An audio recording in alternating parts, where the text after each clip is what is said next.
Welcome to 5+1 yoga poses guaranteed to turn that frown upside down. The first pose that we're going to practice today is Parshvottanasana, intense stretch of the sides pose. This pose will have a variation on the arms in Gomukhasana, or cow face pose. Start in Tadasana. Take your right arm around you and bring it up behind your back.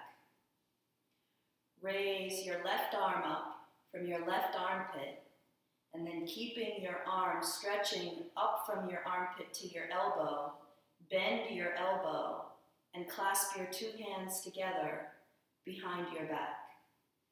This is Gomukhasana.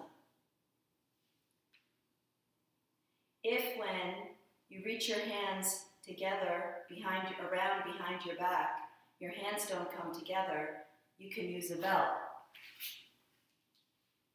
All of the props that I'm using today for this sequence and the outfit I'm wearing can be found at rodales.com.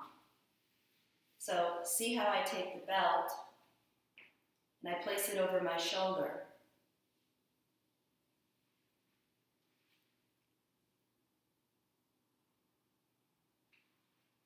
Then, instead of clasping my hands, I can clasp the belt and walk my hands up and down the belt in an attempt to bring them closer together.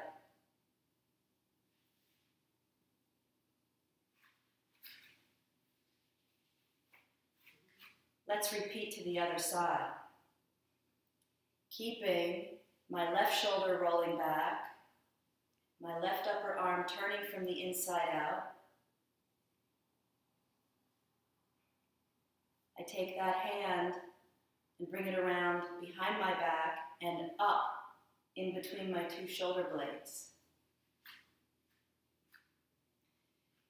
See how I keep my abdomen moving back as I take my hand up in between my shoulder blades, and then watch how my hand pressing into my back rolls my shoulder back even more. And again, I stretch my arm up from the armpit to the elbow as I bend my elbow and catch my hands. The catch of my hands behind my back reminds me to lift my upper back up away from that space where my two hands are clasped together. That opens my chest even more. Now we'll add in the legs for this pose.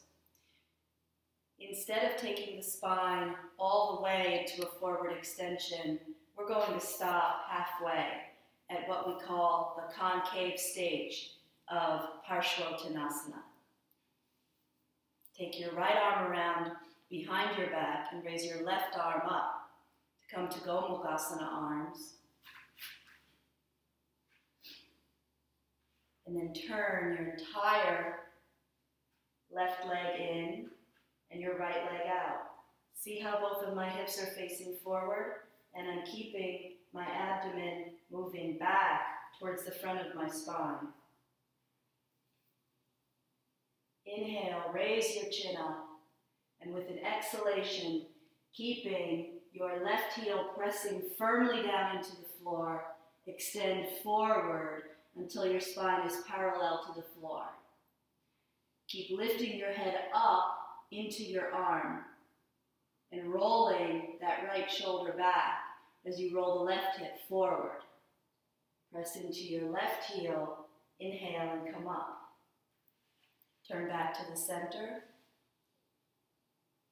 Change the position of your arms and turn to the left.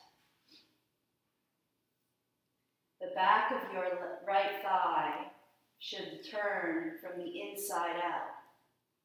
So see how I lift my inner right knee up and turn my right hip forward.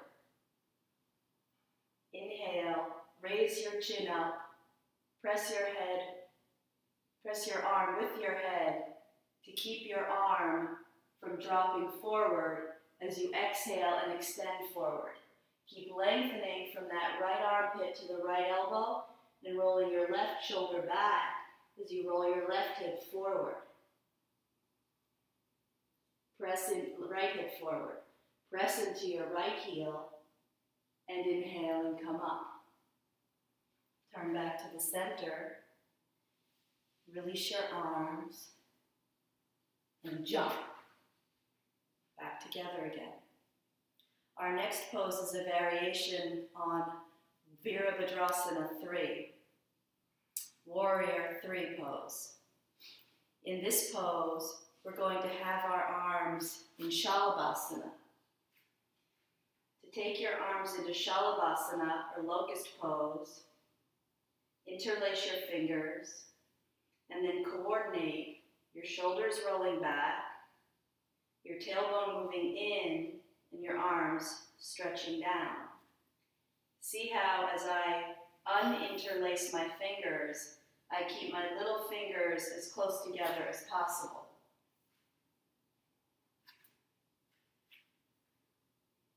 Step your right leg forward and your left leg back, much like you did in Parshvottanasana. And again, go to the abdomen. Lift the pubic bone up to lengthen the tailbone down and move it in, and keep the abdomen moving back towards the spine. See how I press down into that left heel and keep my abdomen moving back towards my anterior spine, just like Parshvottanasana. From here, raise your chin up, raise your left heel up, extend forward over your right thigh, and then balance on your right leg.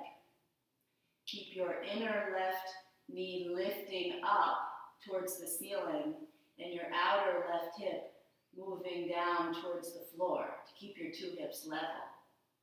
Bring your little fingers as close together as possible and reach back through your arms as you stretch forward through your chest.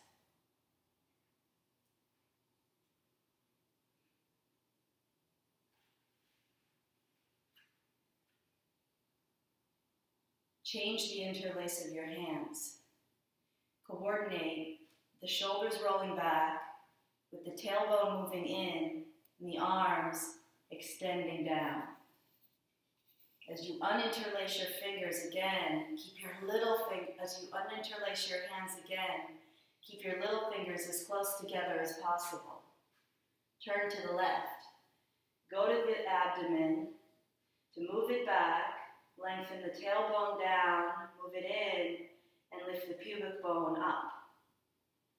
Keep pressing down into that right heel as you bend the left knee and extend out over the left leg, lifting the right heel up to come to Virabhadrasana 3.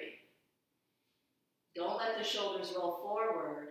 Reach back through the arms and press the hands down to roll the shoulders back and lift the chest up even more.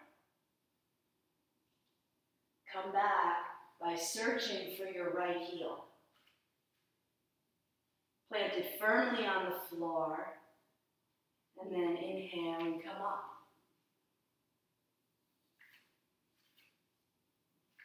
Those are two powerful standing poses.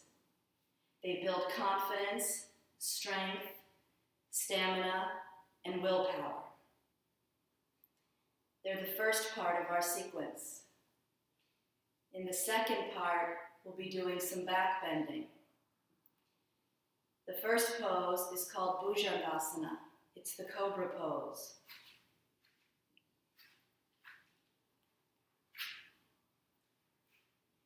This is a prone back bend. The prone back bends build strength in the spinal muscles and teach us how the action of moving the tailbone in moves the thoracic spine in and opens the chest, while keeping the lumbar spine, the lower spine, lengthened.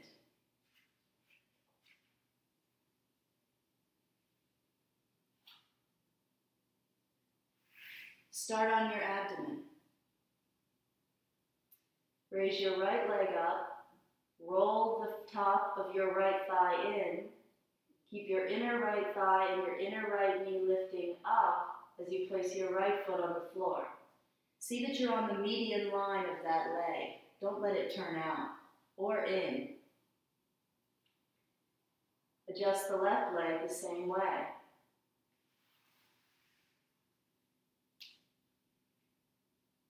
See how I place my hands on the floor next to my chest, not back near my back ribs,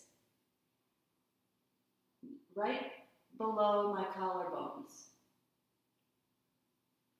Now, as you did when you interlaced your hands before Virabhadrasana 3, coordinate the shoulders rolling back, the tailbone moving in. You'll feel your abdomen lift and the arms beginning to extend. See how I keep rolling my shoulders back, moving my chest forward as I press my hands down to bring my spine up.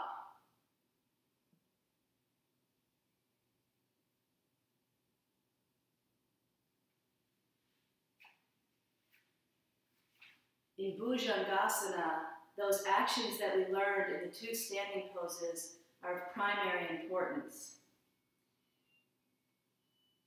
If the abdominal organs are moving forward towards your shirt, into the front of your body, you'll feel a pinching in your lower back because your lower spine will be becoming compressed. To keep the lower spine long and extended for the health of your back, just like you did in Parshvottanasana and Virabhadrasana 3, the pubic bone has to lift up as the tailbone moves down and the abdomen moves towards the anterior spine. I like to think of the front of my spine and my abdominal organs moving closer together and hugging one another. Or like bringing your hands together in Namaskar. Let's repeat it again.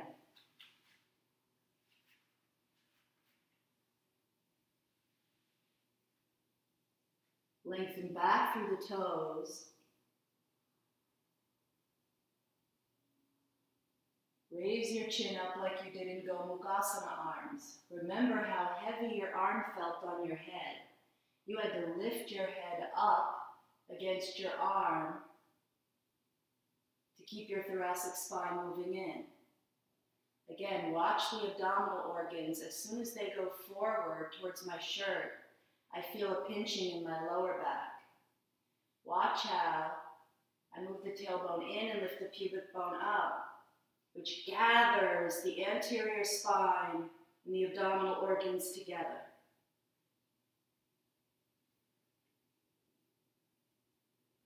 That feels so good in my upper back.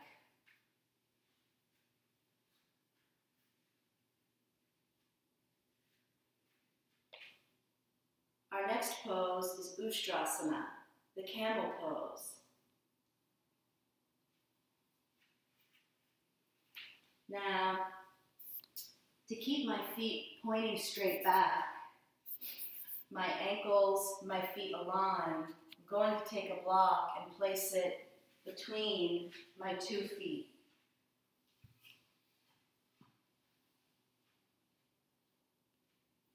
See how I have the block running straight back, the narrow way, not the wide way, so that my feet and my shins aren't outside of my hips.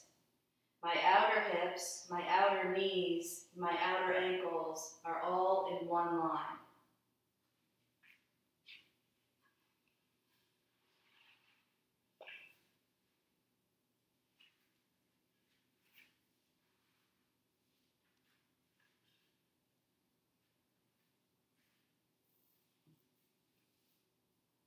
Just like in Bhujangasana, When we were on the absolute median line of the front of the leg, or the center of the leg, I have to see before I begin Ustrasana, before I start to bend backwards, I have to see that I'm absolutely on the center of my shins, center of my ankles, the center of the tops of my feet. B.K.S. Iyengar says, if the foundation is firm, the building can withstand calamity. And he means not only the foundation for each individual asana, but the foundation for our life, which, as the years go by, you have a long time, uninterrupted, dedicated practice, your practice of yoga becomes the foundation for your life. This is Ustrasana.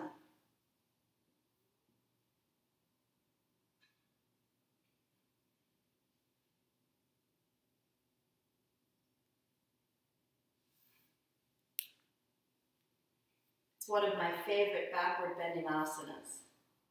It requires equal amounts of strength and flexibility. We're going to practice this pose in stages.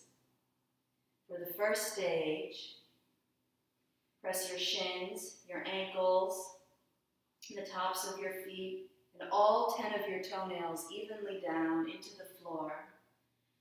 And as you raise your pubic bone up and lengthen your buttocks away from your lower back, move your tailbone in. You'll feel your abdominal organs moving into the embrace, waiting for them at the back of your body. Keep the shoulders rolling back and raise your chin up like you did in Gomukhasana arms, keeping the lower back descending down, the front of the thighs rolling in, arch back, keeping your back ribs lifted so your chest is parallel to the ceiling. And then inhale and come up. For the second stage, maintaining all of the actions in the pubic bone, the tailbone, the abdomen. From the first stage, interlace your fingers and coordinate the shoulders rolling back, the arms extending down, the chest rising up and arching back. Take your palms back towards the block. And then as you let go of the interlace of your fingers, see if you can reach for your heels. See how I keep my pelvis moving forward towards the wall in front of me and my back ribs lifting upward. See how I lift my chest to come back up. Let's repeat again. This time, change the interlace of your fingers. Roll your shoulders back. Bring your shoulder blades together onto your back. And as you extend your arms down, lift your chest up and arch back. Reach for your heels. See if, keeping your back ribs lifting, you can bring the palms of your hands down onto the soles of your feet.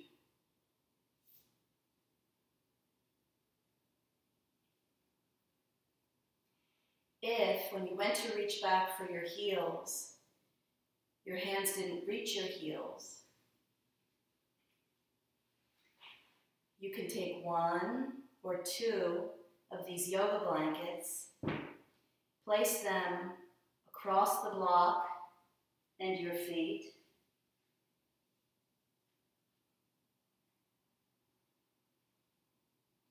and reach back for the blanket.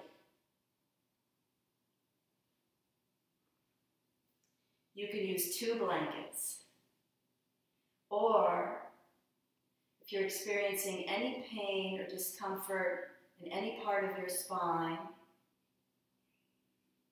you can just do the first stage, keeping your hands on your waist, moving the buttocks down, and arching back. When you arch back, you have to lift the chest up.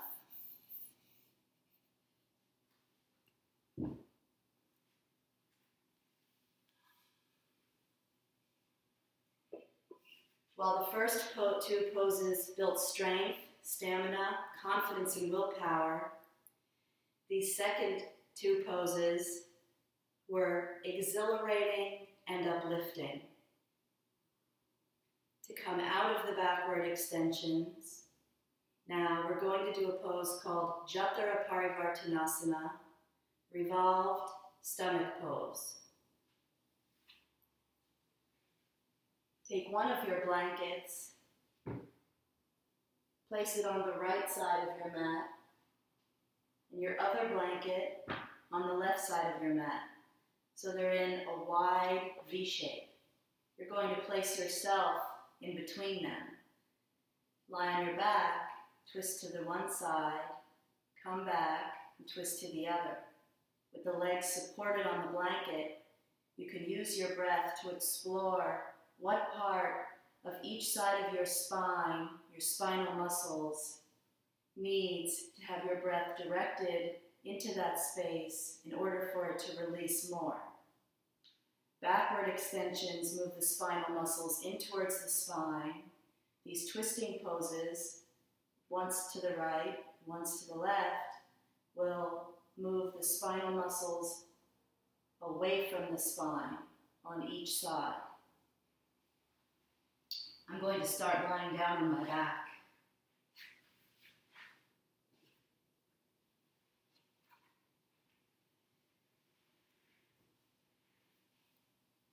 See how I just pulled the blankets in so they were up against my outer hips.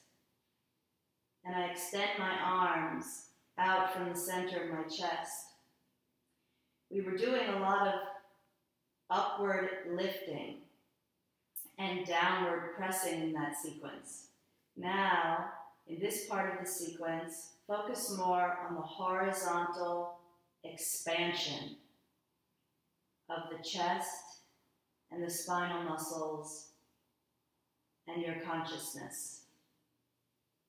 On an exhalation, bring your knees up into your chest, reach for the tops of your shins, and watch how your spinal muscles spread out against the floor like water being poured on the floor as you hug your shins and your thighs closer to your abdomen. Now keep the spinal muscles spreading, the sides of the waist on the floor. Bring your blankets in closer and open your arms up into space. Feel the space between your eyes, your ears, the front of your brain, the back of your brain, and the inner walls of your throat. Inhale, and on an exhalation, lower your outer right hip onto the blanket, the hip and the thigh. Use your exhalations to press your left shoulder blade down into the floor as you release both of your legs closer to the floor on the opposite side. The abdomen has to continue to move back towards the spine in this pose, just like it did in all of the standing poses in the backward extensions.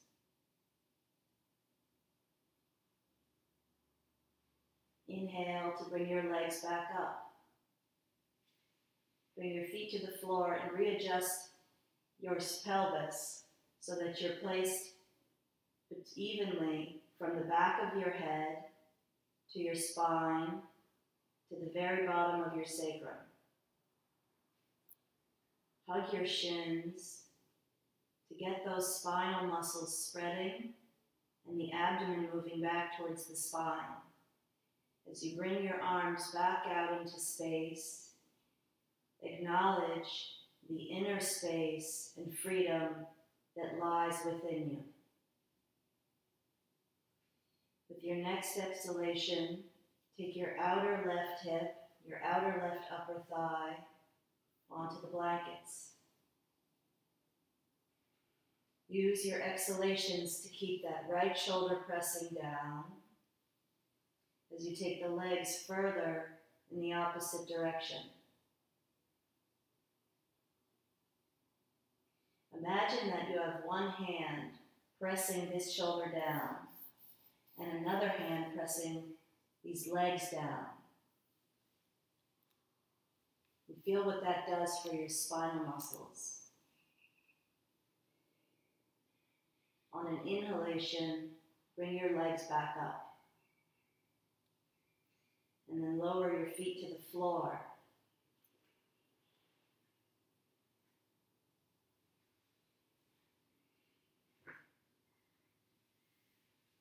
To come up, keep yourself connected to that inner space that you found by taking your arms and expanding them outward from your chest. For our Shavasana, we're going to focus on the exhalations, and not only the first part of the exhalation, but a pause at the end of the exhalation, and then a deeper exhalation. B.K.S. Iyengar calls these echo exhalations in his book that was published by Rodale Press, Light on Life. He says that they release toxic, emotional, and mental sludge. After I've had a difficult day, I use these echo exhalations at the end of this sequence to bring myself deeper into my truth, which is a state of profound peace. You can use your blankets to support your spine in this Shavasana. I like to fold one blanket into thirds. Place my spine on that blanket, my head and my neck on the other one.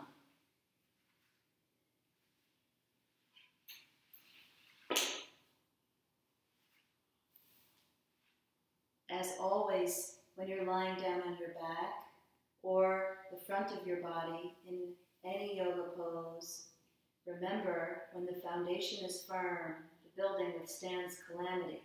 So see that you're lying down, either on your back or your front, no matter which side, on the median line.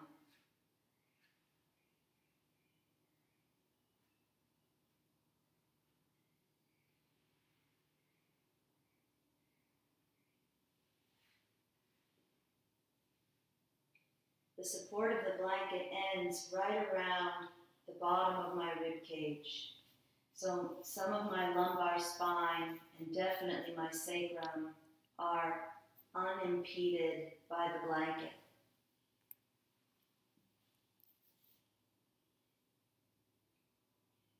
Before I extend my legs, I place the center of the backs of both arms, wrists, and hands on the floor, and then keeping your legs moving towards your pelvis, the femur bones, extend your leg so that if the femur moves away from the pelvis, your lower back will become contracted. Keep moving the femur in the direction of the pelvis to keep the lumbar spine passive.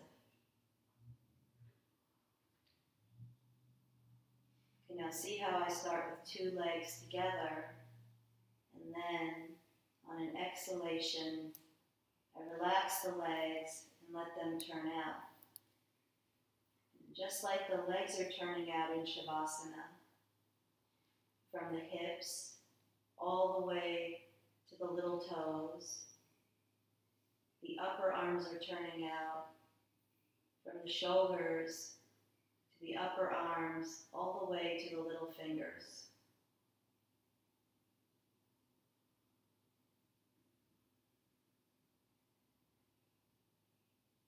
When you first lie down in Shavasana, it's important to see that all of the messages that you've sent to your arms, to your legs, to your spine, and the other parts of your body while practicing yoga asanas or postures, those messages become quiet. So the arms and the legs, the spine move into a state of mauna, of deep inner silence. Those are your karmendriyas, your organs of action. Your organs of perception, your eyes, your ears, your nose, your tongue, and your skin also need to move into a state of mauna in Shavasana as well.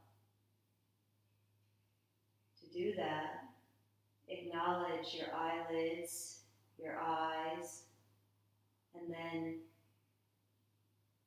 crawl into the space behind your eyes. Acknowledge your ears, your eardrums, and then crawl into the space behind your eardrums. Your lips, feel them. Your tongue, all the way at the back of your throat, and then the space behind your tongue. Crawl into that quiet, peaceful space.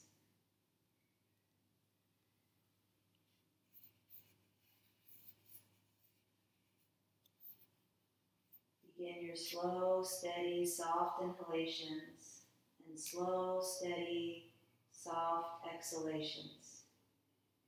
Feeling the skin on the palms of your hands and the soles of your feet become softer and softer with every exhalation.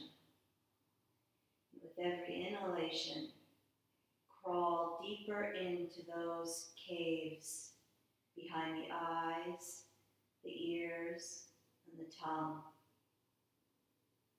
Immerse yourself in the sweet rhythm of your inhalations and your exhalations.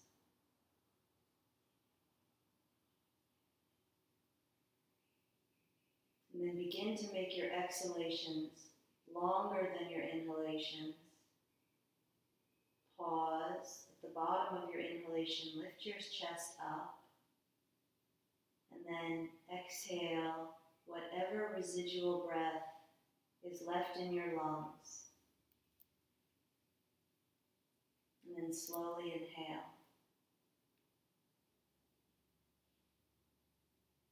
You can take a normal cycle of inhalations and exhalations before you begin again.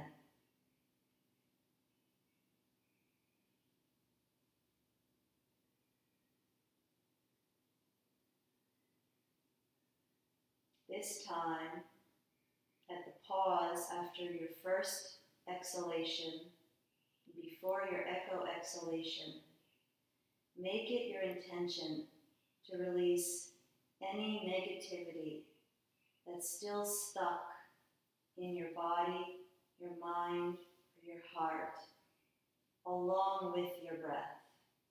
And then continue the exhalation.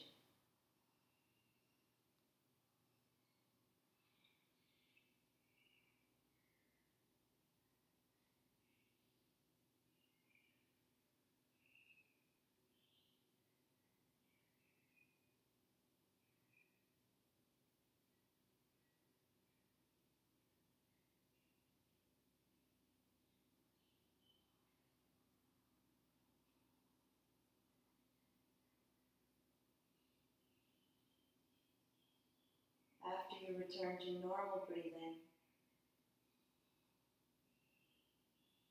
bend your knees one by one. Place your feet on the firm, earth beneath you. You feel yourself supported.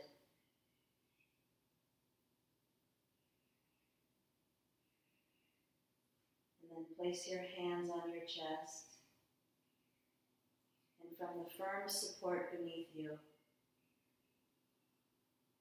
raise your consciousness and the center of the core of your being up.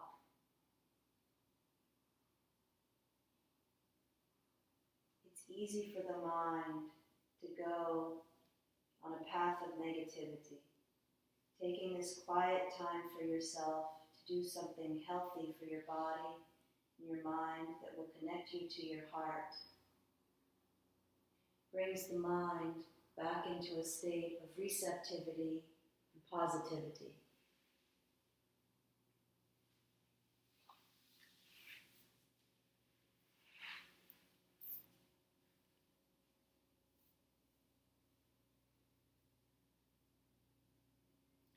Join your palms together and feel all of the blessings that are already surrounding you.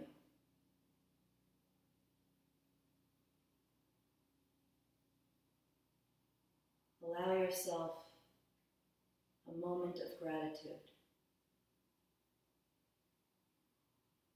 And then surrender yourself at the core of your being.